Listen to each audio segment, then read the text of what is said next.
So my name's Maurice Pitesky. I'm an associate professor of corporate extension at the UC Davis School of Veterinary Medicine. My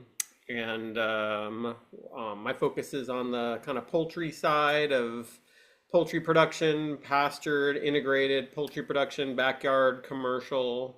Our lab at UC Davis does a lot of extension work, but we also do a lot of research. So the kind of goal of extension is to do research that's applied and to transfer that information to the community. So because of the way the world works now, Ajay, who's a professor at Iowa State and focuses on the plant side of integrated poultry. He can be at Iowa State, but talk to the world, and I can be in Davis and do the same thing.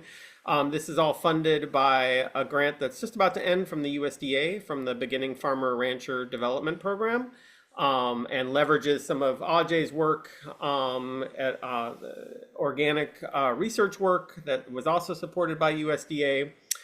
Those grants are all winding down now, just through the natural kind of life cycle of grants.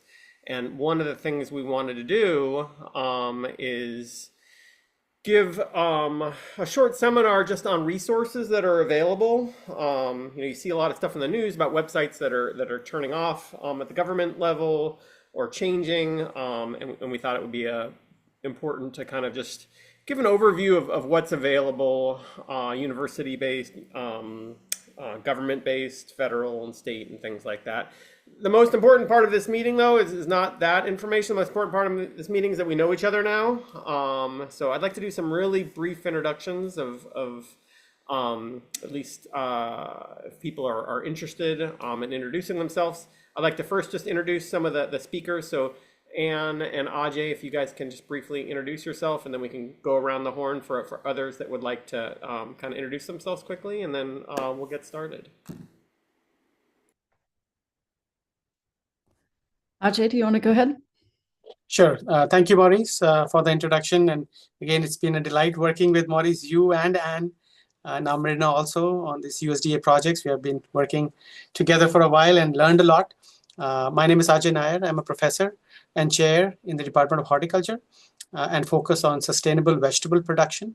In the last 3 or 4 years, interested in focusing on how we can integrate poultry and vegetables. So again, welcome to the webinar, and I'm around if there are questions, happy to answer them. Thank you.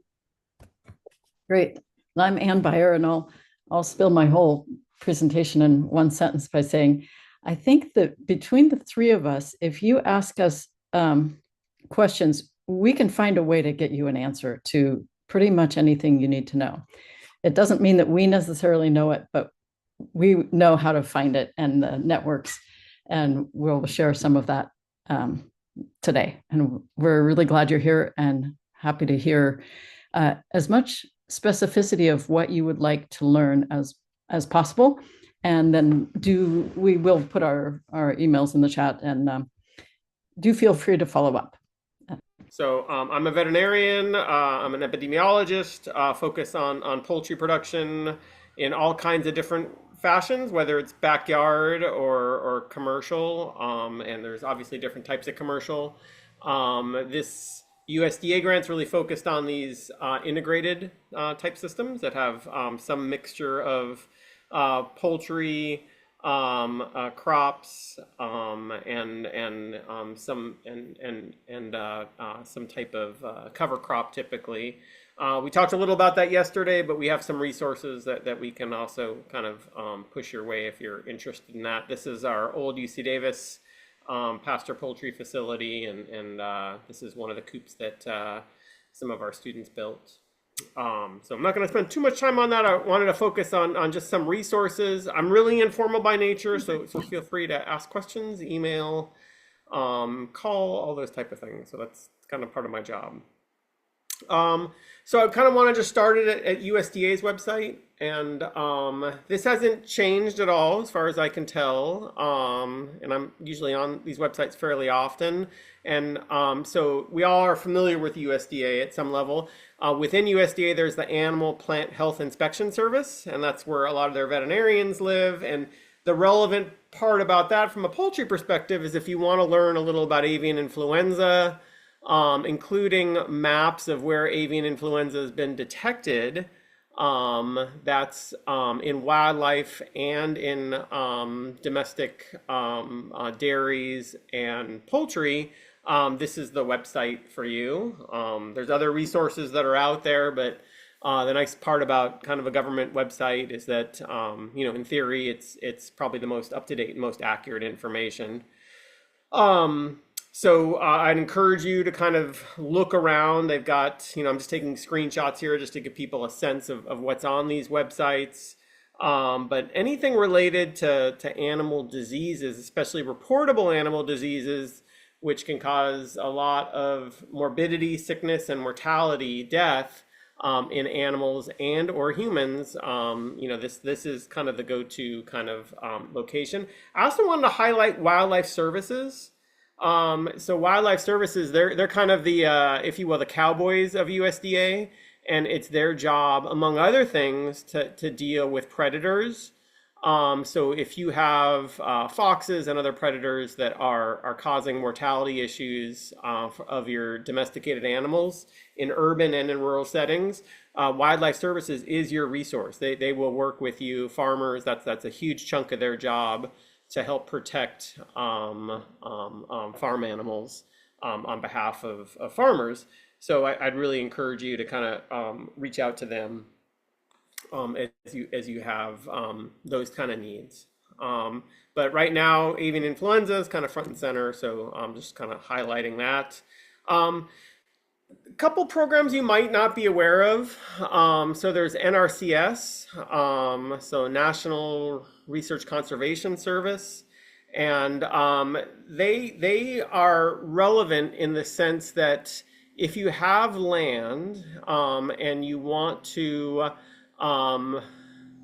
protect that land as an easement, you can work with the NRCS folks to get money to basically keep land as farmland, or to turn that farmland over into different types of habitat, like wetlands, for example, and actually get paid for it.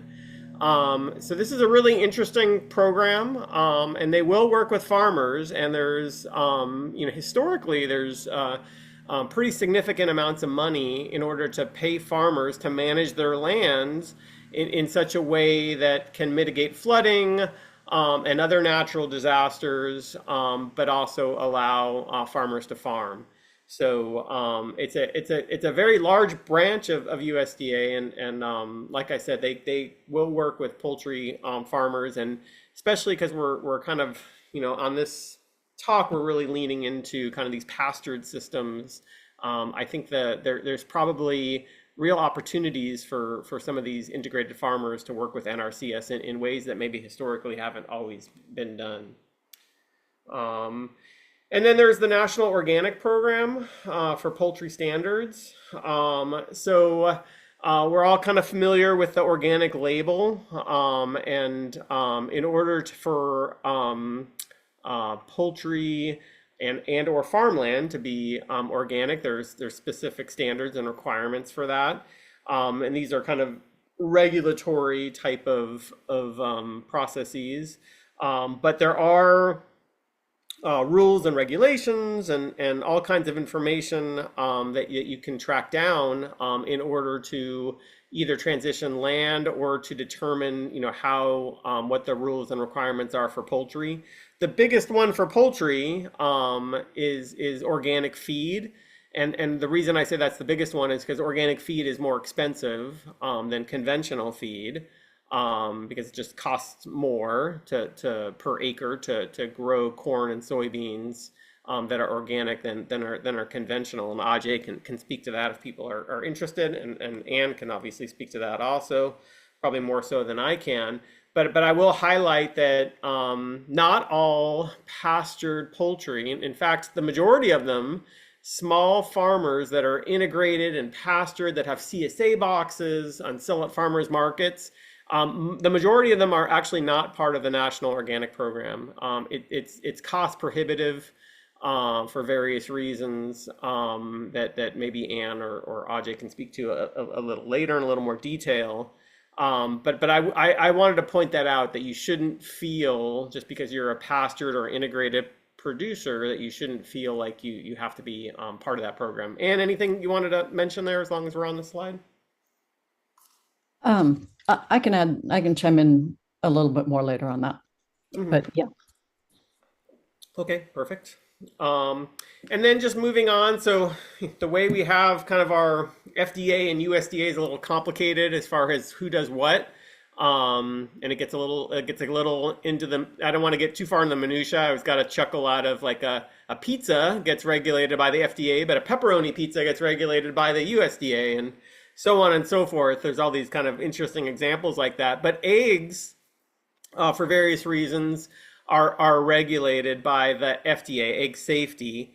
And that includes surveillance and testing for salmonella on farms. There are rules about the size of the farm. So if you have 3,000 laying hens or above, you have to be part of this FDA egg safety rule, which was implemented, the most recent version was implemented back in 2011, I believe. Excuse me, yeah, 2011.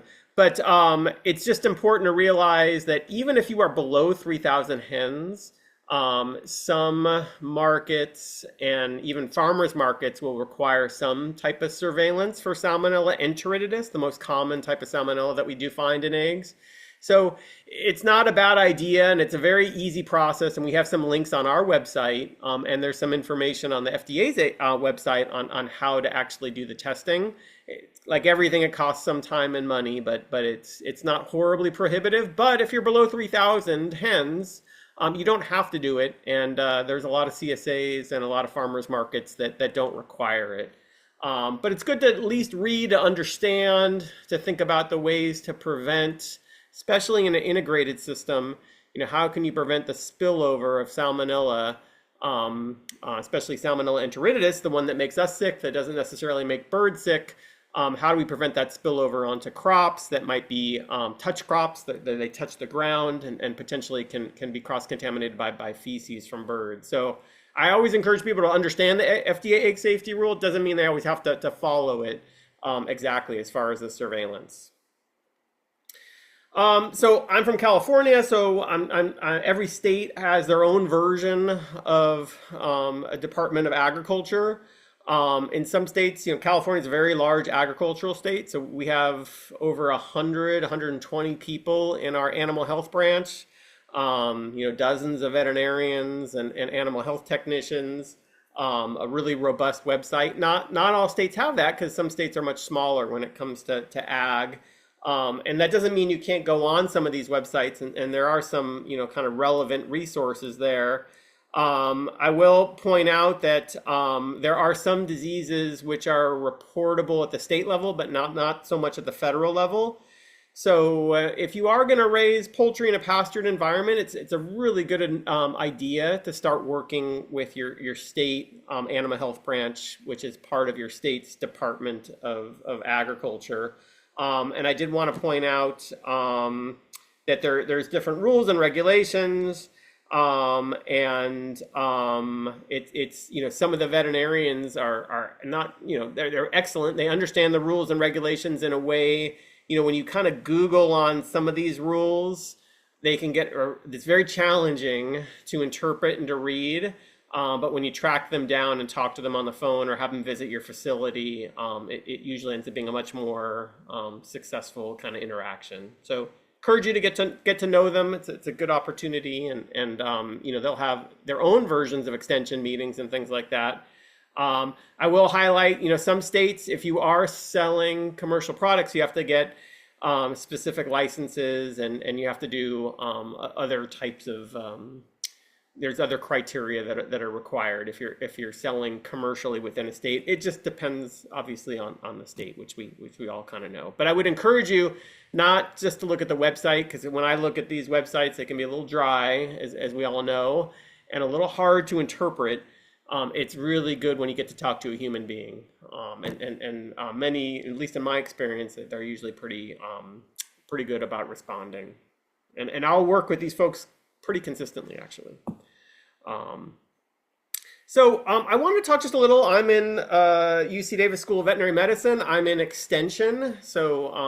The whole idea of extension, just conceptually, this goes back to Abraham Lincoln, which is pretty remarkable when you think about how we've created this system that really is focused on applied research and applied communication. I do extension to commercial poultry and consumers of poultry and kind of everything in between there. But there's people that do extension for a whole variety of different topics. And Ajay is a perfect example of someone who does extension on the horticulture side.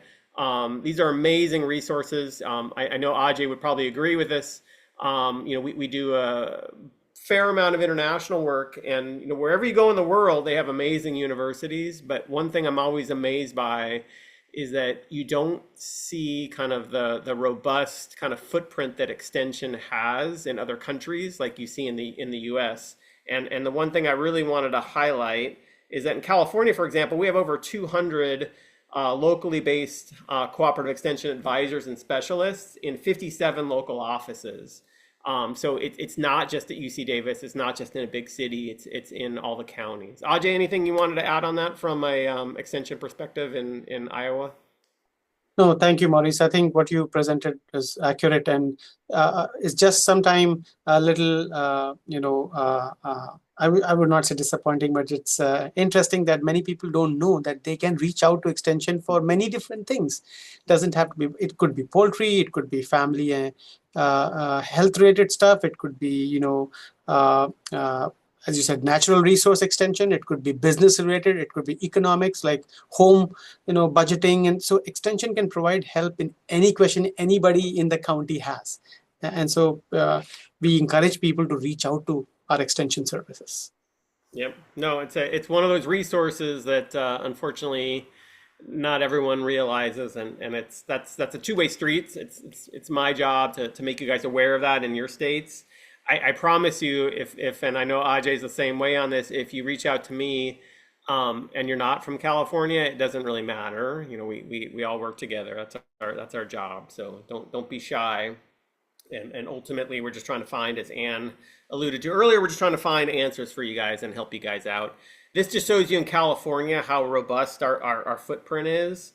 And these advisors and specialists and educators, I mean, you're dealing with this amazing kind of bench. I'm a big baseball fan, so our bench is very deep when it comes to extension in California and beyond. A lot of PhDs with a lot of applied experience.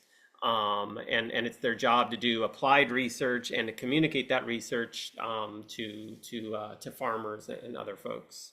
So I also wanted to point out there's a website called eExtension, and they have a poultry page. This is kind of the small and backyard poultry. So these pastured systems kind of cross over in two directions. They sometimes cross over into backyard poultry when they're a little smaller, and they sometimes cross over into commercial poultry when they're a little larger. The systems are incredibly complex in many cases, especially as Ajay and some of our research at Davis and Anne's work can attest to as part of these grants that we've had and what the farmers can do, where they have to wear multiple hats. They have to be able to grow crops, cover crops. They have to be able to understand fertilization rates. They have to be able to understand poultry production, marketing. That the amount of different hats they wear, and I know just coming from California, I'm always impressed when you go to some of these integrated farms, like the ability that they can grow multiple crops, animal and plant on the same spot of land in a sustainable, economically viable way. Those systems are incredible. But this eExtension website is a great resource. It's kind of like a data warehouse.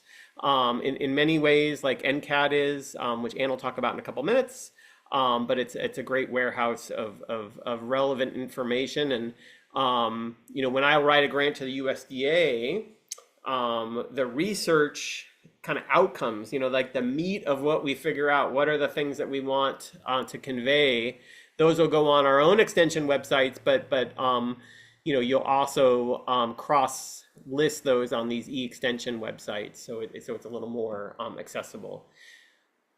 We already went over that slide, and this just shows you, and this is no different than other universities, but just shows you our website. Myrna, who is a graduate student that I work with, and is fluent in Spanish and is close to getting her PhD, has had a huge impact on creating a really robust UC cooperative extension, UCCE poultry website.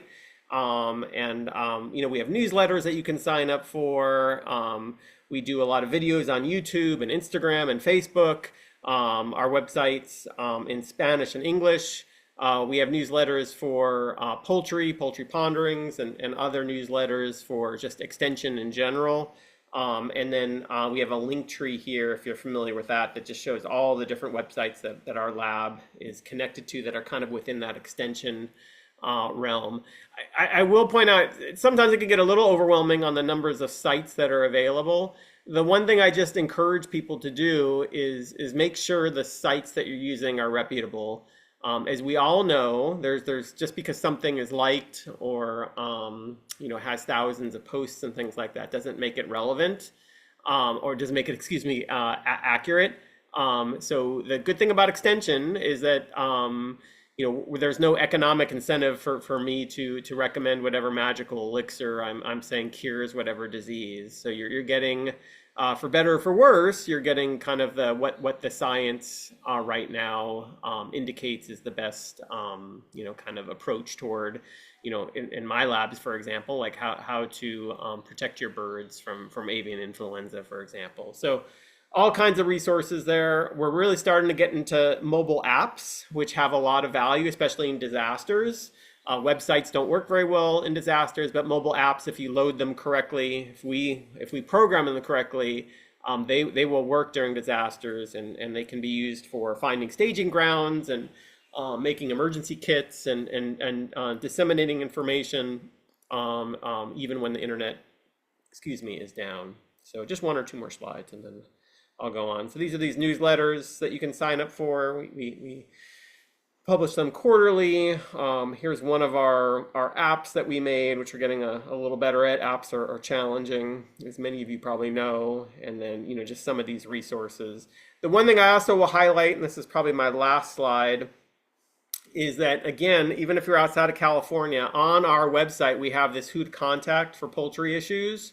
So the only thing here that you really would have to be a California citizen of would be our diagnostic lab, the CAFS lab, but most other states have something very similar to the CAFS lab. And I did want to highlight, if you do have a sick or dead bird, it's really important to get what's called a necropsy, and the necropsy will determine, ultimately, it's like an animal autopsy, and it'll determine why your bird was sick or dead.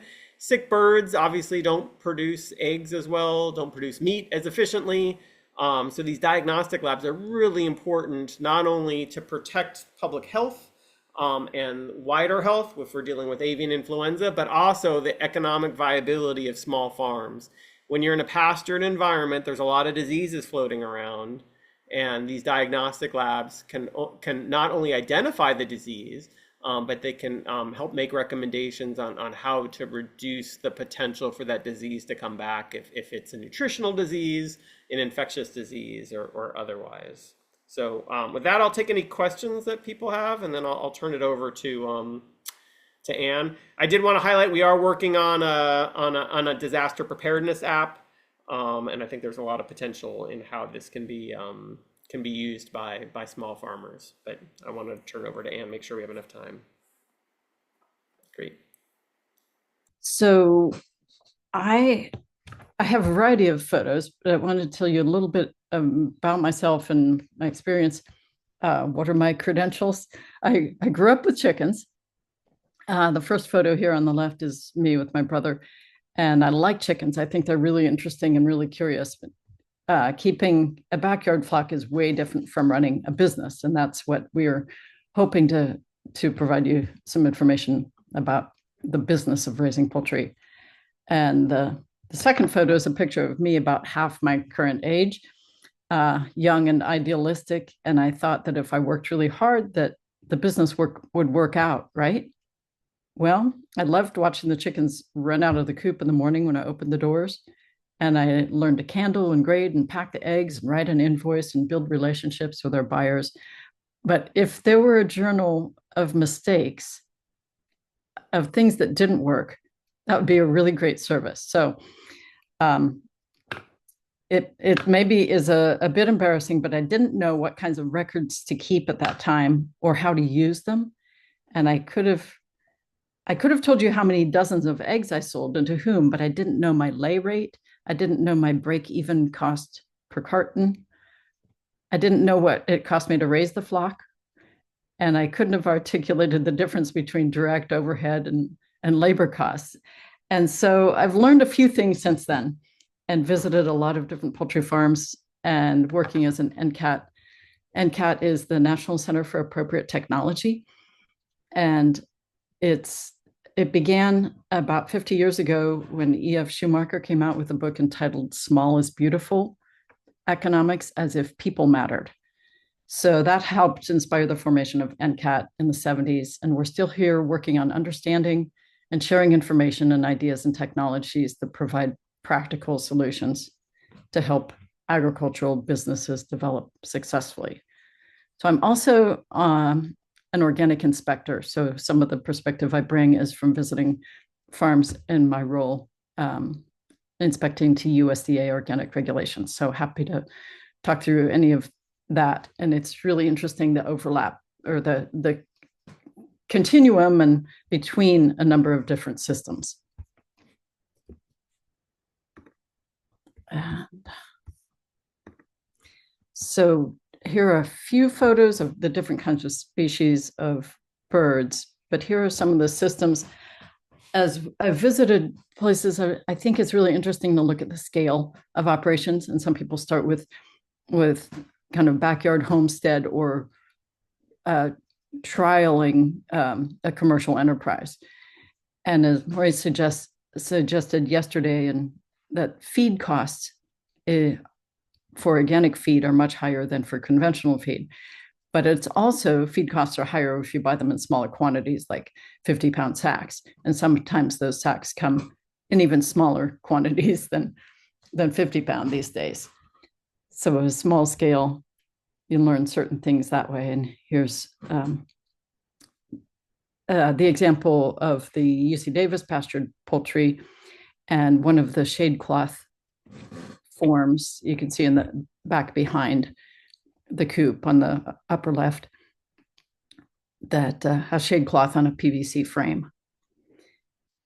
Many of the operations I've seen have been more medium scale, and those would be purchasing feed in 1-ton totes as opposed to 50-pound sacks, and that has a certain cost advantage. Processing, depending on whether they're layers or meat birds, layers of less than 3,000 and meat birds of less than 20,000. And I mentioned those numbers just because they have really different regulations for how, what kinds of programs and labeling and processing one needs to do. This is a smaller scale operation, and I just thought it's kind of a cool video. This shows one model of doing pastured poultry. One of many is to have a vegetable operation, and then after the vegetables are harvested, then the laying hens come out and graze and forage. And they found that not only do they have fewer pests on the crops, they also have fewer ticks that bother the livestock guardian dogs and other animals. Scaling up, one of our presenters at a previous workshop talked about how she moved toward investing a fair bit of capital in these chicken caravans, but they're all automated. So, whatever it was, $20,000 or more that she invested in that actually saved her, that paid for themselves fairly rapidly. So at this scale, you'd be buying truckloads of feed and probably have some kind of feed silo for storage, keeping the feed in good condition. I'll go really quickly kind of through the life cycle. We spoke briefly about hatchery selection, and I'm mentioning all these things with the idea that production and profitability are closely paired. You need to have really healthy birds and have them properly vaccinated. Buying them from a reliable source like an NPIP hatchery is a really good step. And then choosing a breed that is very productive. I'd be interested to hear what breeds people use, but it can really make a difference in your profitability. If your chickens lay 200 eggs a year, it's very different than if they lay 300 a year. And so we'll work on some calculations. I'm hoping that I'll have enough time to share a profitability calculator that I think is really helpful. So just getting everybody a healthy start is part of production and profitability. There are many different kinds of brooders, but keeping them, whatever system you manage, try to manage it really well for the health of the birds. Here's a container style where it's cleaned out completely and then new chicks brought in. I want to put this picture in because not everything is idyllic and green all the time, especially in California.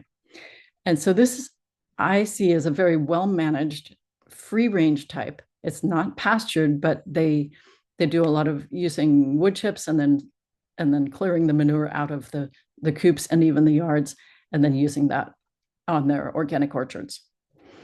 So not everything has to look the same.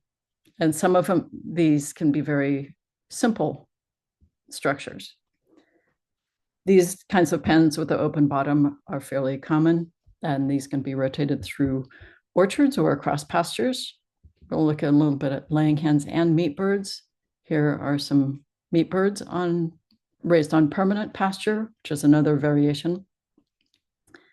These are all types of mobile coops with open floors and different kinds of wheels and structures for moving them. Some of these could be on wheels, some could be on skids.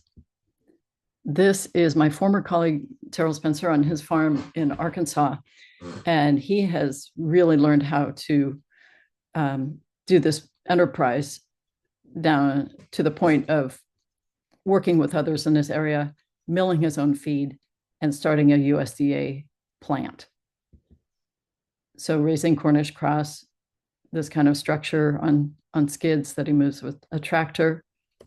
It's a large thing, and then the smaller type of coops that can be moved by hand. And you can see the before and after of the crops, the pasture. Some operations rotate with cover crops and vegetables. Others, this is another one on permanent pasture, and it's seasonal in California. So sometimes it's dry and sometimes it's greener. This is the operation we saw before where they rotate between the wood chip kind of area, and then after the crops are harvested, you can see the electric netting, and then the chickens are behind that on the other side where the crops have already been harvested. Many variations. Just wanted to show a few examples. Another example of shade cloth being used. Often the hens will be under the mobile coops and having shade that way. And this one has an awning. Another ways to move the coops, wheels or skids. And of course, predator protections in every system are really important. Is this dog a protector or a predator? Having the electric netting is important to keep the birds in and predators out, and livestock guardian dogs can be a really important part of that. So I want to share a few different resources. So this is my organization, the National Center for Appropriate Technology, and the ATRA Sustainable Agriculture Project. And that ATRA stands for Appropriate Technology Transfer for Rural Areas, which is not something we often spill out. We usually just say ATRA. So the idea is that appropriate technologies will support a dignified livelihood for farm and ranch owners, managers, and workers. and all the people who work in the food and fiber system. And we work on promoting profitable businesses as well as fostering stewardship of natural resources for healthy people and communities. So you can see here there's a 800 number, which, that toll-free number was important when we started, not so much anymore. Now there's an email address, and we are here to serve farmers and ranchers for free and have a number of different resources on our website, but also you can ask specific questions. So we get some funding from the federal government that's renewed each year, hopefully most years. And so we have people all across the country. Here are the chance we had a couple of years ago for some of my colleagues to gather for a meeting. So I wanted to point out this website. You can look up on the right-hand side are the sustainable agriculture specialists. And you can look at them and see what their specialties are and call a real person and say, let's see, I want to raise my poultry, but I also have sheep and I want to know about something or other. And I'm going to say, oh, Linda Coffey knows a lot about sheep. Or what about pasture? Well, Lee is really good with ruminants and pasture. And Omar has different specialties. Daniel is really good. Maurice mentioned the NRCS, the Natural Resources Conservation Service. He's been working on a project to help farmers develop conservation plans to submit to NRCS. So lots of different people who are really eager to help people build better businesses. Here's a few examples of publications. There are so many more, and we're working on updating many of these. And there's some videos too showing different farms, because I think that people often learn best from other farmers. Maurice has already talked quite a bit about UC Davis, so I'll just mention that. And I've found that one of the benefits of this project is that I've gotten to know more about what Extension and UC Davis does, and the labs, and what they know is different from what I knew. And so it's great to be able to combine those resources, and all of us are available to help producers. Here's one example of, in terms of profitability, it's really important to know, collect some data and keep track of what you've got going on your farm. So this is on the UC Extension website, including a way to adapt the Google Forms to serve your needs. There are many ways to do it. The best way to do it is the way that you will do it. So you could do it this way. That's perfectly fine. There are lots of ways. Just make it work for you. The best records are the ones that are kept closest to the person who's actually doing the work and recording what's happening. I'll mention APA, the American Pastured Poultry Producers Association. It's a nonprofit trade association, and I think it's either $50 or $60 a year to join. If you are not familiar with it, one good way to get an introduction to it for free is to look at the website or join the call. They have a call every third Tuesday from 5 to 6 p.m. Pacific time. And there's the number and access code are on their website. They have a number of different resources on their website, both for farmers and for consumers to be able to find pastured poultry producers. But I think probably some of the most interesting things that they do are they have a forum that members can be a part of. It's really active. There are 3 or 4 topics going on at a time. People are asking questions about all kinds of things, from chicken health and avian influenza to what kind of label doesn't come off in the water, or saw blades or this or that. So people on that forum, they have a staff person, but they also just have that network of producers who help each other with questions. And they use that similar format with their annual conference where people gather and bring their questions and bring their experience to share.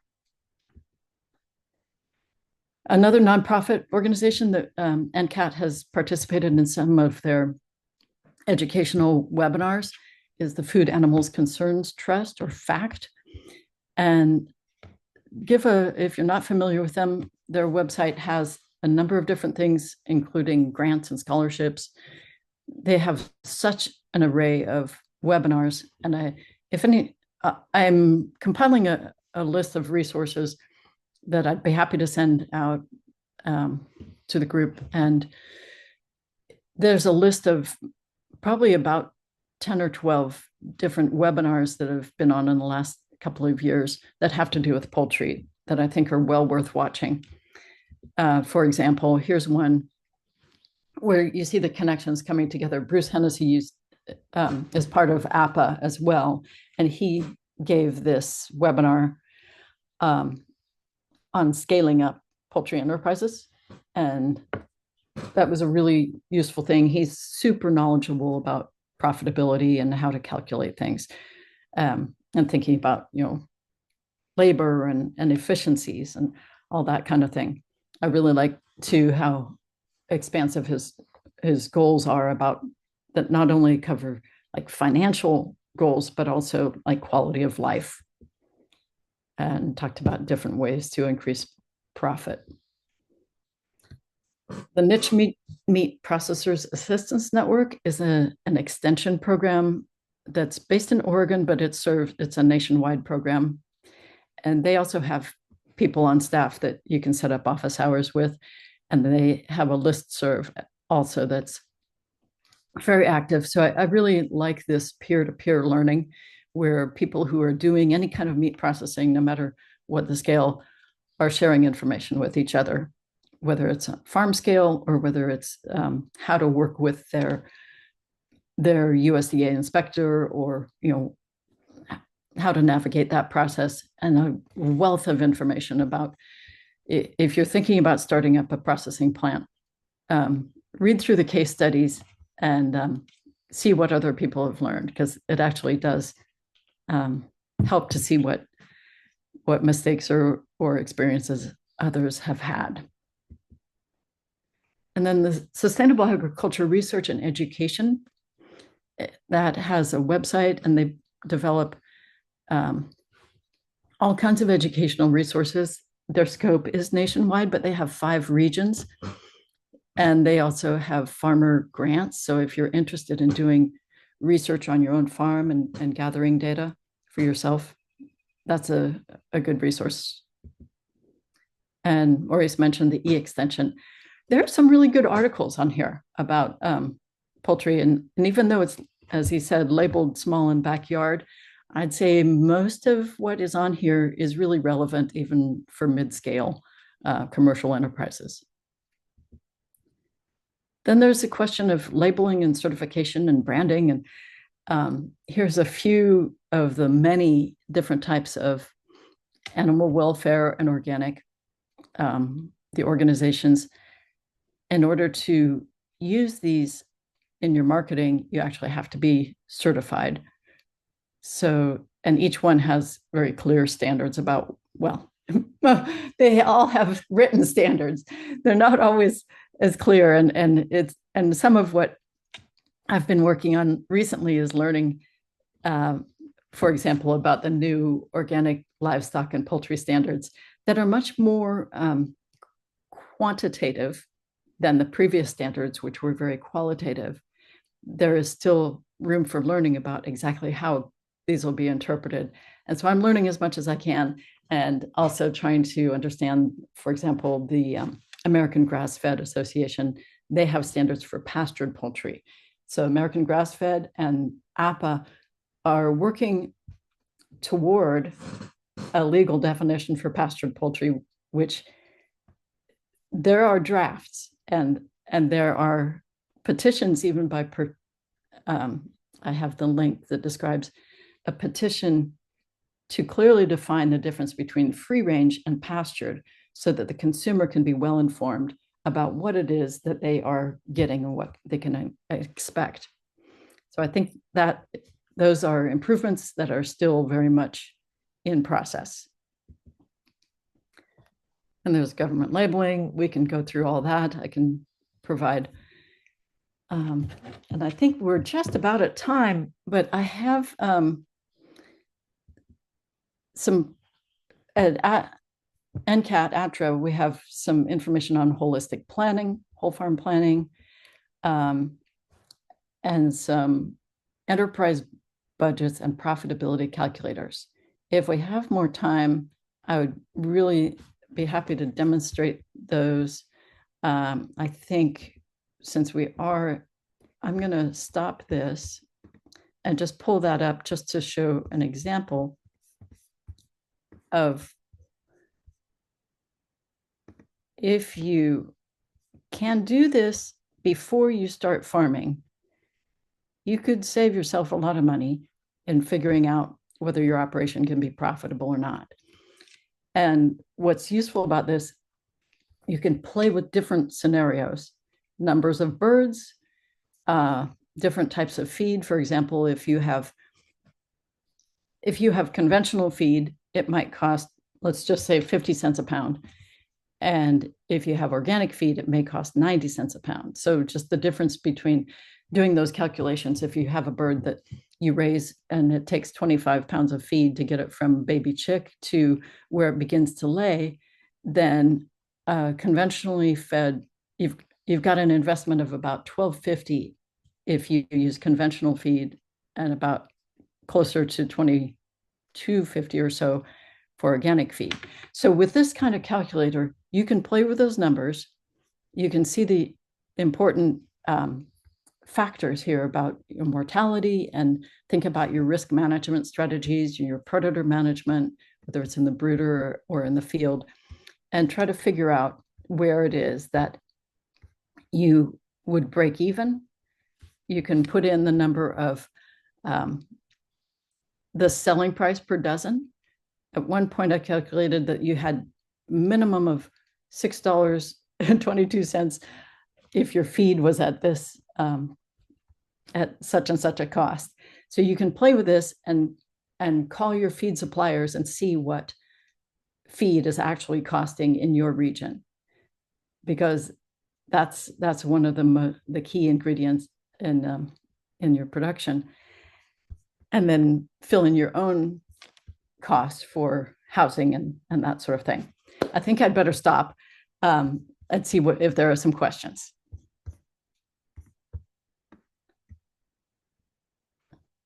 And I'm working on an entire, I've got several components to a poultry entrepreneur's toolbox, and happy to share drafts or ideas or talk on the phone or anything with anyone as you develop or continue your operations. And I hope that what we have presented has been helpful. Thanks.